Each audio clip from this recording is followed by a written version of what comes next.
ídolo é alguma coisa? Ou o que é oferecido em sacrifício aos ídolos é alguma coisa? Mas eu digo que as coisas que os gentios sacrificam, eles sacrificam aos demônios, fala comigo, demônios, e não a Deus. E eu não quero que tenhas amizade com os demônios, fala comigo, demônio, novamente. Você gravem muito bem isso que eu estou falando.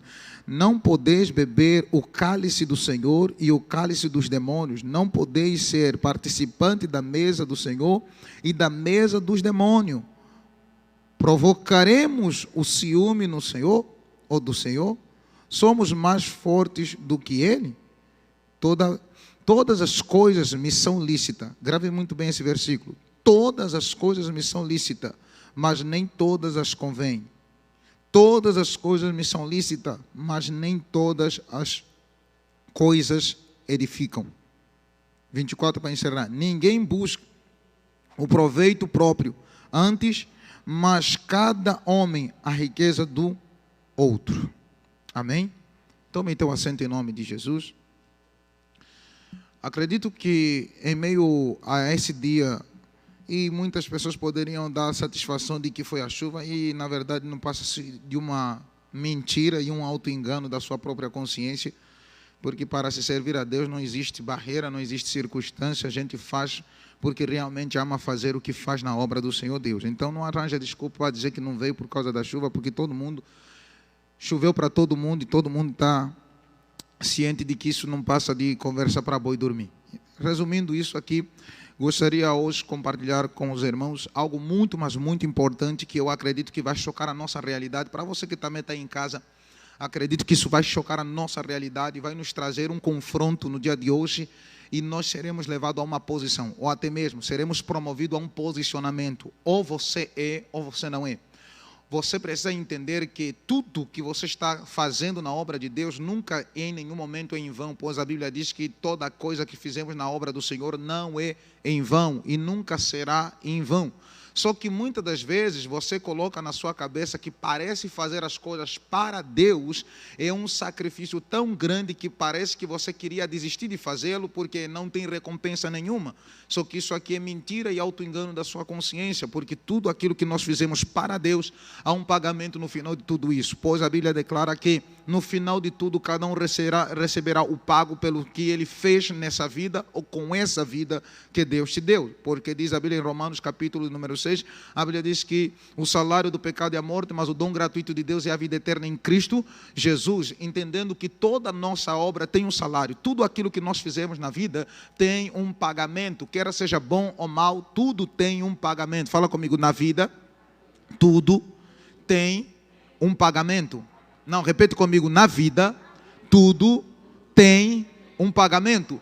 Entendendo que tudo na vida tem um pagamento, então se lembre, o que você está fazendo com a sua vida, você terá um pagamento no final dela, querendo você ou não, independente das tuas raivas e das objeções que passam na tua cabeça com relação a Deus, ao diabo, ao inferno, aos demônios e toda e qualquer circunstância que você possa ter enfrentado na vida, perceba, na vida tudo tem um pagamento, quer seja bom ou mal, nunca tira isso da tua cabeça, na vida sempre tem um pagamento. E eu quero garantir a você, todos nós somos, como se diz, o gestor de tudo aquilo que nós estamos fazendo com a nossa vida.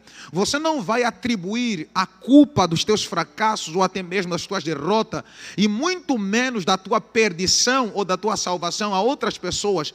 Tudo isso só diz respeito a você mesmo. Quer dizer, você que é ser salvo não vai atribuir essa culpa de ser salvo ou até mesmo esse peso de ser salvo na vida dos outros, porque cada um precisa fazer a sua parte. Por isso que Jesus disse assim, quem quer vir após mim, pega a sua cruz, ou nega-se a si mesmo, pegue a sua cruz e faz o quê? E siga, entendendo que o evangelho não é uma obrigação. Ouça isso que eu vou falar aqui, isso pode ser chocante para você. O evangelho não é uma obrigação. Deus, na pessoa do seu Filho, não obrigou ninguém a lhe seguir. Seguir a Deus ou seguir a Cristo ou recebê-lo como Senhor e Salvador é uma escolha pessoal, pelo qual você deve entender que Deus não está obrigando ninguém a lhe seguir. Se a igreja te cansa, então para de vir nela. ou então, para ficar muito mais, como se diz, para soar bem no teu ouvido, se Deus está te cansando, para de servi-lo, porque automaticamente nós temos a atitude de meninos achando que Deus parece estar feliz com essa nossa atitude. Se você não suporta servir mais a Deus, não sirva. E a única coisa é que você não pode se arrepender no amanhã, porque tudo na vida tem um pagamento. Eu não sei se você está começando a entender isso aqui. Tudo na vida tem um pagamento. E ele começa, Paulo vai dizer o seguinte: você sabe que Coríntios é uma das cidades, uma das metrópoles muito rica, e automaticamente operava dentro dessa cidade variedade de deuses. Havia muitos deuses que as pessoas adoravam, havia muita idolatria. Então, em detrimento da idolatria que havia, também havia uma força que lutava contra o evangelho. Só que a Bíblia vai dizer que Coríntios foi fundada uma das igrejas ou das congregações mais poderosas. Por quê? Porque foi em Coríntios aonde foi fundamentado, Paulo fundamentou a igreja mais poderosa pelos dons do Espírito Santo. E se você ler 1 Coríntios capítulo 12, você tem o respaldo do que eu estou falando. A Bíblia vai dizer que essa igreja agora, ou essa congregação fundada pelo apóstolo Paulo, ela agora cresce de tal maneira que os dons são manifestos. É uma igreja poderosíssima, é uma igreja extraordinária, é uma igreja de grande influência, é uma igreja que carregava sobre si a responsabilidade de favorecer as pessoas pelo qual frequentavam o lugar de adoração a Deus. Só que pelo qual também nós podemos entender que não bastasse ter um lugar que se adorava ao Deus verdadeiro, havia muitos outros lugares que se adorava a deuses falsos. Ou então, a prática da idolatria era muito permanente dentro de Coríntio. Isso que Paulo vai começar a descrever algo interessante para nós, e você começa a perceber no versículo de número 14, ele diz assim: portanto, meus amados, fugi da idolatria. O que é idolatria? A idolatria é a adoração a falsos deuses ou a imagens, aquilo que não é merecedor de ser adorado. Você percebe que isso mais quando nós voltamos para determinadas denominações, e se olharmos também para o sistema católico, as pessoas ainda exercem adoração à imagem, trazendo para a consciência do ser humano que por meio daquelas imagens eles serão favorecidos, eles serão tocados, eles serão abençoados, mas nada disso é verdade, porque é uma prática de adoração a um Deus que não é o verdadeiro Deus. Por isso Deus não se agrada com o ato de que? Idolatria. E você sabe que também idolatria não basta ter adoração a imagens, ou até mesmo a seres espirituais como demônios ou o diabo. Você percebe que tudo aquilo que rouba a adoração do verdadeiro Deus se torna uma prática de idolatria. Se você não entendeu, pega isso aqui. Quando aquilo na tua vida que rouba o tempo do Deus verdadeiro, a adoração ao Deus verdadeiro, é uma prática de idolatria. Se você não entendeu, vai entender melhor. Se o teu celular rouba a adoração ao Deus verdadeiro, se a tua TV em casa rouba o tempo de você adorar o Deus verdadeiro, quando você troca a pessoa de Deus por novela, quando você troca a pessoa de Deus por um passeio, quando você troca, eu não estou dizendo que o ser humano não vai ter lazer. Uma coisa é ter lazer programado, outra coisa é você viver uma vida desprogramada e colocar naquilo que era para Deus e colocar os teus interesses esses que te levam a uma prática de futilidade na vida, que não te edifica, não fortalece a tua fé, não edifica a tua fé, e automaticamente acaba se tornando uma prática de que? Idolatria. Tudo que te leva a trocar a adoração ao Deus verdadeiro é uma prática de idolatria. E se pudermos ver atualmente o que temos de idólatra dentro da igreja, o que temos de pessoas idólatras dentro do nosso meio. Pastor, como assim? Deixa eu te explicar. Quantas vezes as pessoas estão arranjando desculpas fúteis que não têm respaldo, e automaticamente você vê que ele perde às vezes a oportunidade de adorar a Deus, possa ser na igreja ou fora da igreja, ou até mesmo em sua própria casa. Tem gente já não cultivou, ou então já não tem a cultura de orar mais em casa, de jejuar em casa, ou de ler a palavra em casa, de ter um devocional com Deus. Por quê? Porque ao acordar pela manhã, você vê que o Zap já toma o lugar de Deus. Ao acordar pela manhã, as redes sociais já tomam o lugar de Deus. Eu não estou dizendo dizendo que as redes sociais são más. Não, as redes sociais é neutra, depende de quem usa. Se você não tem disciplina, ou você não é disciplinado para usar as redes sociais, você começa a atrapalhar a tua conduta de vida, ou até mesmo a desenvoltura da tua vida mediante as 24 horas do dia. Quantas vezes perdemos tempo com coisas que não nos ajudaram, não nos melhoraram, não fizeram nos fortalecer, não fizeram nos crescer, não fizeram nós sermos muito mais ainda abençoados do que devíamos ser. Por quê? Porque trocamos as coisas, nós trocamos a cabeça pelos pés, e você percebe que há uma fobia no nosso meio. Que fobia é essa? É quando o ser humano parece que se sente carente de ser aceito nas redes sociais, quer bater no peito que todo mundo tem que curtir aquilo que você posta. E eu deixo te dizer uma boa notícia: é muito bom ter uma rede social, mas é muito ruim quando ela está tirando o lugar do verdadeiro Deus na tua vida. É muito ruim quando ela começa a roubar, a atrair você para uma prática indesejada na presença de Deus. E eu começo a ver, olha para cá, eu começo a ver essa realidade. Por quê? Porque quando Paulo vai dizer no versículo 14: amados irmãos, não quereis que vocês sejam idólatras, eu vejo a prática de idolatria em pequenas coisas. Até então você achou que idolatria é só adoração a estátuas, é só adoração a seres espirituais, mas idolatria também é quando você ama mais a fazer as coisas do teu interesse e deixa as coisas que interessam realmente a tua alma e o teu espírito para trás. Idolatria também é quando você perde tempo com coisas que não te abençoam e não te edificam. Quando você começa a usar o tempo que Deus te deu para coisas que não abençoam a tua vida, você começa a se tornar tanto idólatra. Por quê? Porque você começa a gostar tanto daquilo que você faz, você começa a amar tanto aquilo, começa a amar tanto a novela, tanto o filme, ou até aquele momento de ficar dentro de casa apenas perdendo o tempo com a Netflix. Eu não estou dizendo que você não vai ter lazer. O que eu estou dizendo é, quando tudo isso, que são atrações que te levam às vezes a se alegrar no meio da tua família, roubam a presença do verdadeiro Deus, se torna um Deus para você. É por isso que tem gente que tem a novela como Deus. Se não assistir aquele episódio, parece que o dia não correu bem, parece que o dia não vai ser bom, parece que o dia não vai ser feliz. Por quê? Porque a novela se torna Deus para a vida daquela pessoa. Por favor, me dá só uma melhor aqui no microfone. Aquilo se torna uma prática de idolatria, uma adoração. E você percebe o quanto nós temos de idólatra dentro da igreja? Vários. O quanto temos de idólatra dentro das nossas igrejas? São muitas pessoas. E você percebe que isso aqui tem ferido o coração de Deus. Hoje mesmo, tá bom, tem dia de chuva, até como se diz, ainda a gente olha para determinadas pessoas, ainda fala assim: não, tem como não vir no culto. Mas tem gente que isso é bando de sem vergonha. O que eu acho, eu não estou dizendo que você tem que concordar comigo, mas eu só acho que muita gente fica aí por detrás das coisas, como se diz, por detrás das mantas, buscando ferramentas fúteis para se defender dos seus próprios pecados. E hoje em dia, o que tem de homem defendendo os seus erros com a Bíblia, defendendo os seus pecados com a Bíblia, defendendo as suas mazelas com a Bíblia. Ah, porque não? Eu não vi. Tem gente hoje, se nós irmos para a casa dele, eu te garanto, se batemos a porta de pelo menos 5 pessoas no dia de hoje, nós vamos ver que está na frente do sofá, está vendo TV, está vendo besteira. E eu te pergunto, não veio por culto porque não é obrigação. Eu estou dizendo, vir para a igreja ou adorar a Deus não é um ato de obrigação, é um ato de voluntariedade e amor a Deus. Se realmente você tem a Cristo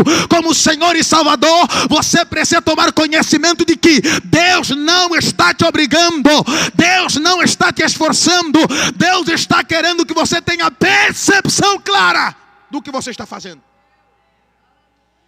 Estar na igreja não é obrigação, porque isso aqui não é uma jaula que aprisiona as pessoas, não é. Servir a Deus deve ser por um ato de voluntariedade e amor a Ele. Se você serve a Deus porque acha que tem medo do inferno, medo dos demônios, hoje eu quero abrir o teu entendimento para essas coisas aqui. Quando nós paramos e começamos a ver o texto, você vai perceber, versículo 15 está dizendo assim: e eu falo para homens sábios, julgai o que digo. Versículo 16: o cálice de bênção que nós abençoamos não é comunhão do sangue de Cristo. O pão que nós partimos não é comunhão com o corpo de Cristo. 17. Porque nós, sendo muitos, somos um só pão e um só corpo, porque todos somos participantes de um só pão. 18. Vede Israel, segundo a carne, não são os que comem dos sacrifícios participantes do altar.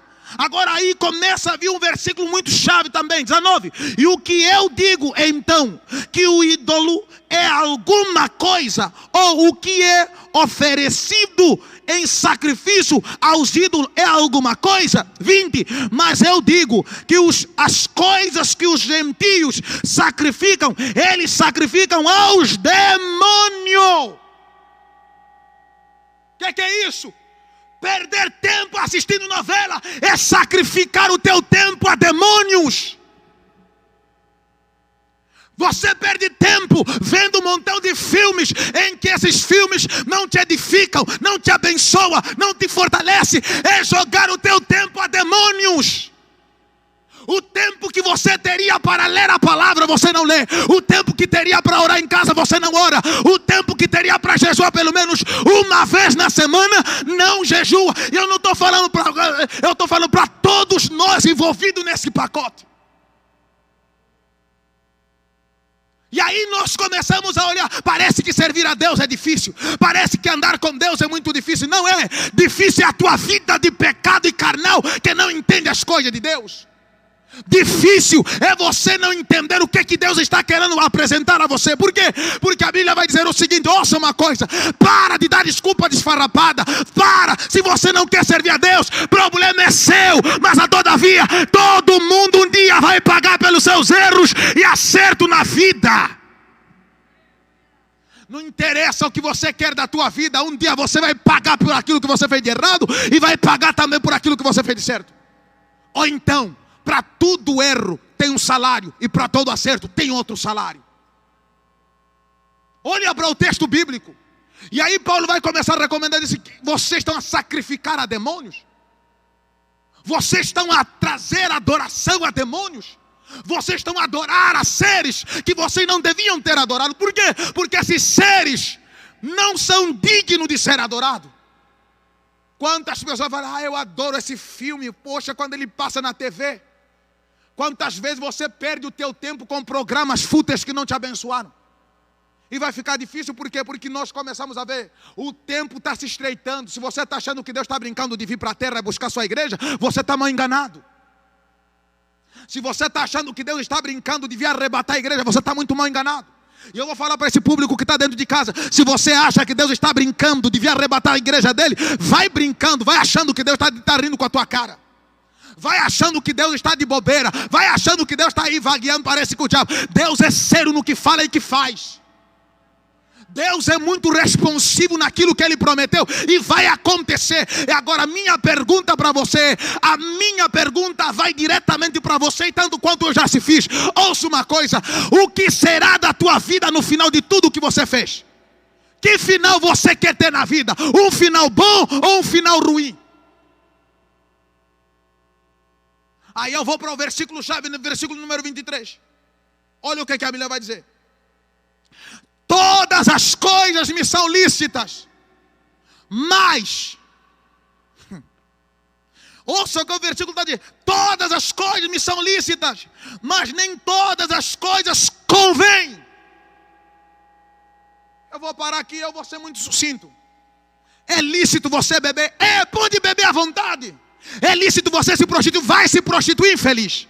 É lícito sim. Se você não queria ouvir, é lícito. A Bíblia está dizendo, é lícito. Mas uma palavra está lá no final, diz assim: mas não convém. É lícito, mas não convém. É lícito, mas não convém. É lícito você ser fofoqueiro? É lícito você odiar os outros? É lícito você escolher o diabo? Mas só não te arrependa no final, porque o inferno é real e o céu é real. E a minha pergunta para você: aonde é que você quer ir com a tua escolha? Todas as coisas, ele está dizendo: você quer trair a tua mulher? Pode trair, infeliz. Você quer dar um chute na barraca? Dá um chute. Você está achando que vai prejudicar quem? Deus. Você vai se prejudicar você mesmo.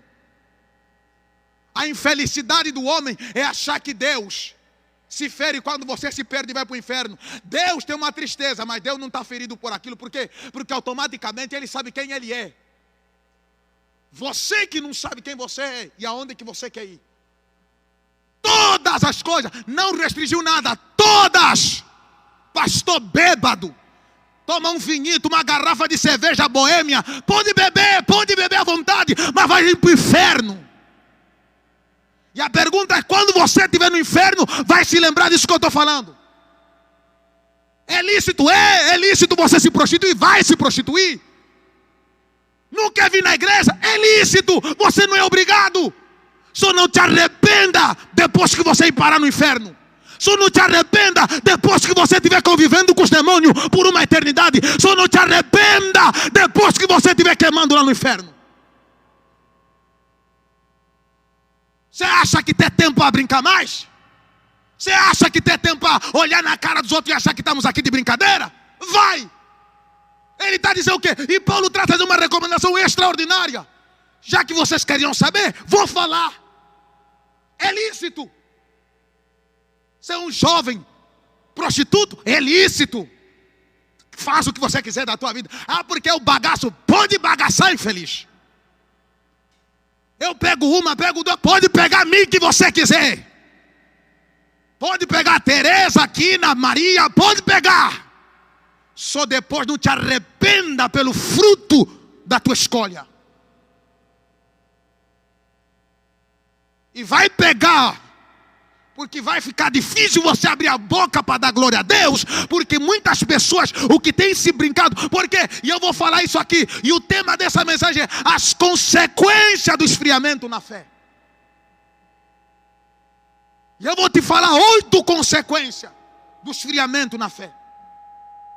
Pais que se esfriaram dentro de casa, maridos que se esfriaram dentro de casa, pastores que se esfriaram dentro da igreja, sem coragem, sem dinâmica, sem força e sem esperança para levar para o povo.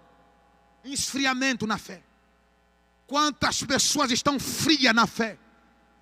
Já não te dá prazer de vir para a igreja porque você acha que a igreja é um peso. A minha pergunta é, então se converteu para quem, feliz? Deus te obrigou a se converter? Se você quer morrer para o inferno, vá para o inferno. Você quer ir conviver com o diabo? Vai! Deus não obrigou ninguém. Jesus disse assim, quem quer vir, quem quer me seguir, nega-se. Você acha que negar é o que é fácil? Não é fácil. Você acha que fugir do adultério, fugir da prostituição, fugir da mentira, fugir do engano é fácil? Não é fácil. Mas então quem quer entrar no céu, nega-se. A minha pergunta é para você, adolescente, está ficando de brincadeira? Aí na tua redinha de redes sociais, perdendo tempo com bobeira? O que é que você faz com a tua vida? O que é que você faz com as 24 horas que Deus te dá? Você é um inútil ou você é um útil para dentro das 24 horas que Deus te dá? Quem é você diante do tempo que Deus te deu? Teu sucesso e teu fracasso dependem das 24 horas que Deus deu a todo mundo. O tempo nunca voltou atrás. Vou repetir, o tempo nunca voltou atrás. Não é tempo de se arrepender mais daquilo que você... Não, se for para se arrepender, tem que se arrepender do que você está sendo hoje, porque aquilo que você já fez no passado já foi. Por isso que Paulo vai dizer o quê? Aquele que está em Cristo, nova criatura, as coisas velhas fizeram o quê? Irmão, você quer continuar com a vida velha? Pode continuar, problema não é de ninguém, é teu. E eu venho aqui para falar para a mulher de pastor, para missionária, para pregador, para todo mundo, para todos nós. Não quer servir a Deus, não sirva. Não quer andar com Deus, não ande. Mas a toda vez não te arrependa do fruto da tua escolha. É chato ir no culto, é chato adorar segunda, é chato. Não vai! Não quer servir, não sirva. Não quer adorar, não adore. Só não te arrependa quando você estiver no inferno.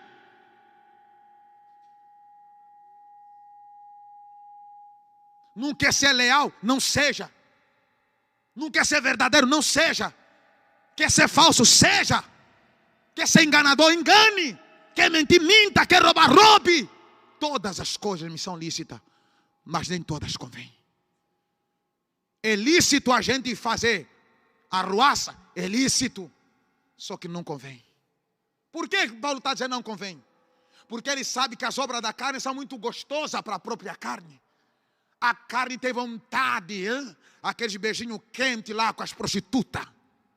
Entendeu? Marido que tem família dentro de casa, dormindo aí no motel. É lícito? É lícito. Você quer chutar o pau da barraca no casamento? Chute. Você quer ir embora? Vai embora, infeliz. Só que no final de tudo, não culpe Deus quando você estiver no inferno. Por quê? Porque nós estamos a ver um evangelho de brincadeira. Nós estamos a levar as coisas da cruz com brincadeira. Ou queremos ser ou não queremos. Mas eu vim para te dizer como profeta de Deus, debaixo de uma autoridade de Deus. Deus não obrigou ninguém a segui-lo. Ele deu livre-arbítrio. O homem é que tem que ter consciência e percepção do que está fazendo. Se você acha que adorar a Deus é cansativo, servir a Deus cansa, não faça nada que te canse, para você não viver culpando a igreja ou o sistema religioso pelo qual você está implantado. Uma coisa é Deus, outra coisa é o sistema. Eu sei que tem muita gente, sim, é ativista dentro da igreja, mas todavia eu não estou falando de ativista, eu estou falando de verdadeiramente ser um cristão com uma identidade cristã, alguém que realmente recebeu a Cristo como Senhor e Salvador e tem percepção que Cristo morreu por ele e que a sua vida não era nada sem Jesus e que depois que Jesus entrou na tua vida, você se comprometeu com ele e não com a igreja vem depois.